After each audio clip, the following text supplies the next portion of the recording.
salah satu fokus kami tahun lalu meningkatkan penetrasi tabungan haji di setiap cabang-cabang kita. Sehingga average tahun lalu di paruh kedua, pembukaan rekening tabungan haji setiap bulan 150.000 rekening. 150.000 rekening tabungan setiap haji. bulan. Tahun sebelumnya hanya 50.000, kita naik 3 kali lipat. Jadi fokusnya bagaimana kita mengedukasi masyarakat, pentingnya merencanakan naik haji dengan baik, tapi sejak dini. Anak baru lahir juga boleh dibuka tabungan haji kan, boleh. Gitu. Dan kita combine dengan engine kedua, yaitu bullion business. Kita tahu yang namanya biaya haji dari tahun ke tahun punya potensi naik. Tapi kita juga bilang bahwa kita punya produk lain lagi, tabungan emas. Kalau buka tabungan haji, buka juga tabungan emasnya. Jadi nanti kenaikannya ini akan dikejar oleh kenaikan harga emasnya. Ini sebagai lindung nilainya kan. Saat nanti naik haji, tabungan emasnya yang dia cicil pelan-pelan seperti tabungan hajinya, dia akan membantu memperkecil gap pada saat naik haji harus melunasi. Nah itu kenapa penetrasi tabungan haji bisa menjadi cepat. Selain edukasinya, juga ada didampingi dengan produk tabungan emas. Tabungan emas juga bisa cepat karena use case-nya dengan tabungan haji. Jadi kita combine itu berdua sebagai sebuah cara mengedukasi dan bagi masyarakat, oh ya solusi ya gitu. Itu Pak Mas Irom. 150.000 tabungan baru per bulan. Sebelumnya hanya 50.000. Faktor apa ya Pak yang bisa mendorong kenaikannya 3 kali lipat itu ya? Satu, disiplin di cabang-cabang kita fokus untuk menggarap tabungan haji, bekerja sama, kolaborasi dengan stakeholder yang terkait dengan haji. Pemerintah daerah, kita bikin misalnya Pemda berhaji. Waktu bikin Pemda berhaji itu, maka mereka buka tabungan haji. Lalu institusi apa gitu berhaji. Jadi kita dorong bahwa naik haji itu butuh waktu, ayo sekarang mulai buka gitu. Dan kita juga menawarkan produk mitra guna, cicilan. Jadi kalau ada orang-orang yang punya kemampuan ekonomi cukup, mau naik haji dengan haji khusus, ya dia bisa cicil dengan mitra guna BSI, 7 tahun, 8 tahun dia bisa naik haji. Jadi artinya cabang fokus mencari dana murah dan produk yang spesifik syariah adalah tabungan haji. Maka kita harus dorong itu. Jadi disiplin eksekusi di cabang-cabang, semua bicara yang sama, dan kolaborasi dengan stakeholder setempat. Dengan organisasi kemasyarakatan, keagamaan, dan kami kan juga terus memperkuat hubungan dengan Muhammadiyah, dengan NU, ekosistem pesantren, sekolah, rumah sakit. Itu kalau kita tawarin haji dengan emas tuh mereka langsung engage. Oh iya ya. Ada produk yang bisa saling mendukung nih. Dan itu unik syariah. BSI sebagai bank syariah itu unik syariah produk. BSI sebagai bullion bank itu bullion bank produk tabungan. Simple kok, Pak Mas Irom. Kita tabungan haji emas. Iya. Match ternyata. Match gitu. Dan masyarakat tuh nggak perlu sophisticated kan. Iya. Yang penting produknya jelas, tabungan haji jelas, emas udah nggak barang baru buat masyarakat. Iya. Dan dia nabung emas. Kalau produk digitalnya Pak, Beyond, gimana Pak perkembangannya? Beyond tahun lalu sampai dengan November transaksinya 450 juta transaksi. Beyond. Memang yang terbesar masih transaksi yang transfer dan kris. Tetapi sejak kita mulai mendorong tabungan haji, 1 juta diantaranya itu terkait dengan tabungan emas.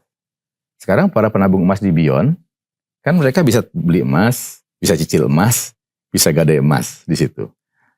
Dan juga bisa ngeliatin harga emas setiap hari. Itu yang kita lihat sekarang. Nasabah sekarang sering buka Beyond, lihat harga emas hari ini berapa ya.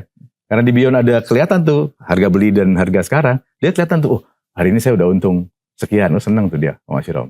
Dengan senang kita bilang, ayo rutin nabung emas supaya nanti lebih banyak yang bisa didapat. Jadi Beyond itu di satu sisi memang fungsinya adalah bagaimana kita menjangkau masyarakat, pembukaannya mudah. Tapi di sisi lain begitu ada emas kita membuat dia bertransaksi. Karena challenge-nya kan gitu. Aplikasi mobile ini kan kalau dia hanya registrasi tapi nggak aktif kan sayang juga. Jadi kita dorong dengan program-program seperti itu. Beli, cicil, gadai. Menarik tuh Mas Irom. Dari sisi, tadi kan dari sisi cost of fund Pak ya. Iya. Banyak, sekarang lebih murah karena ada tabungan haji yang dikombinasikan tadi dengan emas. Dari sisi demand side kredit Pak. Iya. Nah, seperti apa nih? Kredit. Kita sadar bahwa pertumbuhan kredit yang sehat mesti diawali dengan pemilihan segmen yang benar. Dan kita belajar dari pengalaman masa lalu dengan analytics yang kita punya, portfolio yang sudah ada selama ini, kita melihat kita fokus di consumer. Kan karena portfolio kami 55%, 175 triliun itu ada di consumer. Baru 16%, sekitar 60-an triliun itu di retail ya. Nah, di consumer, kita lihat segmen yang memang punya resiliensi adalah segmen-segmen payroll. Baik itu kementerian, lembaga, swasta, itu yang basisnya payroll. Dari payroll itulah kita akan penetrasi produk-produk kita. Apakah kita menawarkan produk haji, produk emas, produk ria, perumahan, atau kendaraan. Jadi basisnya payroll base, penetrasinya produk-produk syariah itu. Waktu kita penetrasi payroll juga nggak mudah. Banyak kementerian lembaga, instansi kan sudah punya payroll sendiri. Punya payroll yang sudah lama. Jadi waktu kita masuk ke sana ya kita memulai dengan menawarkan produk-produk yang memang tidak dimiliki oleh bank-bank lain. Salah satunya tabungan emas. Itu sebagai entry point kita untuk masuk. Itu yang consumer. Kalau yang retail ini yang UMKM, yang mikro ini ya kita menggunakan pendekatan tadi ekosistem Islamic ekosistem, pendekatan dengan kerjasama dengan organisasi masyarakatan, keagamaan dengan Muhammadiyah.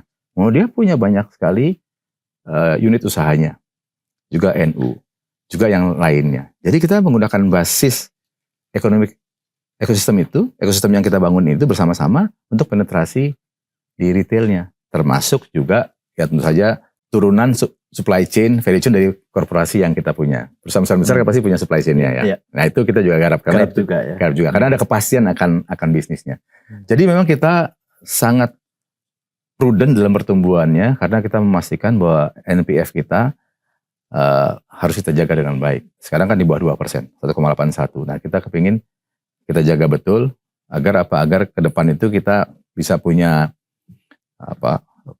napas panjang untuk bisa terus ekspansi. Itu yang kita lihat. Kalau apakah wholesale dan corporate itu tetap kita tumbuhkan? Ya, sekarang kita jaga di bawah 30%, di 28%. Jadi tadi kan consumer 55, lalu di tengah yang komersial ini 17, yang ini sekitar 28%.